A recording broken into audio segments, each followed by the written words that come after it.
അതിരാവിലെ തന്നെ ബീച്ച് ആസ്വദിക്കാൻ പോകാറുണ്ടോ നിങ്ങൾ? ഇല്ലയെന്നുണ്ടെങ്കിൽ ഒന്ന് പോയി നോക്കൂ കേട്ടോ. ഒരു പ്രത്യേക സുഖമാണ് അവിടെ ഇരിക്കാനായിട്ട്. അല്ല, നമുക്കേ ഇന്ന് ബീച്ച് ആസ്വദിച്ച് നിന്നാൽ പോരാ, ഒരു സ്ഥലം വരെ പോകാനുണ്ട്. എങ്ങോട്ടാന്നല്ലേ? എൻ്റെ ജീവിതത്തിൽ ഏറ്റവും നല്ല കാലഘട്ടം, അതായത് സ്കൂൾ പഠിക്കുമ്പോഴുള്ള കാലം കേട്ടോ. അപ്പോൾ അത് ഏതാണെന്ന് ചോദിച്ചാൽ ഞാൻ പറയാം, എൻ്റെ +2 കാലഘട്ടം എന്നുള്ളതാണ്. അതിന് കാരണക്കാരായ കുറച്ച് ആൾക്കാരെ കാണാൻ വേണ്ടിയിട്ടാണ് ഞാനിന്ന് പോകുന്നത് കേട്ടോ.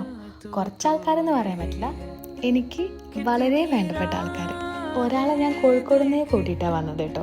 രണ്ടാമത്തെ ആളാണ് ആ പേർപ്പിൾ കളർ ചുരിദാർ ഇട്ടിട്ട് സോഫയിൽ കാലു നീട്ടിയിരിക്കുന്നത്.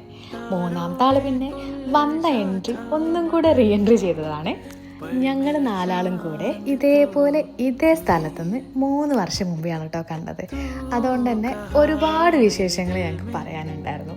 അതിൻ്റെ ഇടയ്ക്ക് ഭക്ഷണമൊക്കെ കഴിച്ചു. ഊണ് കഴിഞ്ഞാൽ പിന്നെ ലിപ്സ്റ്റിക്ക് അത് നിർബന്ധമാണ്.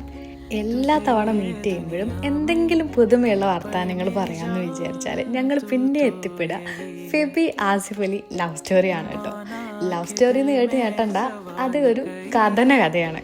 നമുക്കിഷ്ടമുള്ള ആൾക്കാരെ കൂടി ഇരിക്കുമ്പോൾ സമയം പോണതറിയില്ല എന്ന് പറയുന്നത് വെറുതെ അല്ല കേട്ടോ. ഞങ്ങളിന്ന് ചിലപ്പോൾ 3 വർഷം കഴിഞ്ഞിട്ടായിരിക്കും ഇതേപോലെ കാണുന്നുണ്ടാവുക. പക്ഷെ അപ്പോഴും ഞങ്ങളുടെ സൗഹൃദം സ്ട്രോങ് ആയിട്ട് തന്നെ ഉണ്ടാവും.